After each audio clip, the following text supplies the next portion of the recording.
మీరు వర్తమానాన్ని ఒక్కసారి చూడండి. Round the globe in the name of spirituality only 2 things are available, స్నాన అండ్ ధ్యాన. ప్రతి 2 ఏళ్లకు ఒకసారి ఏదో వంకతో స్నానము. ఇది 12 ఏళ్లకు ఒకసారి వస్తుంది కాబట్టి మహాపుష్కరం. 12 × 12 144 కాబట్టి ఇది మహాకుంభమేళ. ఏమిటేమిటో చెప్తారు.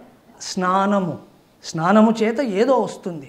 ఆ తర్వాత ధ్యానము చేత ఏదో వస్తుంది. మైండ్ యూ, స్నాన ధ్యానాదులన్నింటినీ ప్రతిపాదించి వాటి స్థానంలో వాటి యోగ్యతను నిర్ధారణ చేసి నీవు వాటిని అనుసరించవలెను అని శాస్త్రమే చెప్తుంది.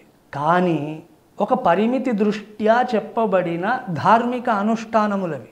అంతేగాని వాటితో నీకు మోక్షం వస్తుందని ఎక్కడా చెప్పబడలేదు. వాటితో నీకు శాంతి ఉన్న ఫలాన లభిస్తుందని ఏ శాస్త్రంలోనూ లేదు.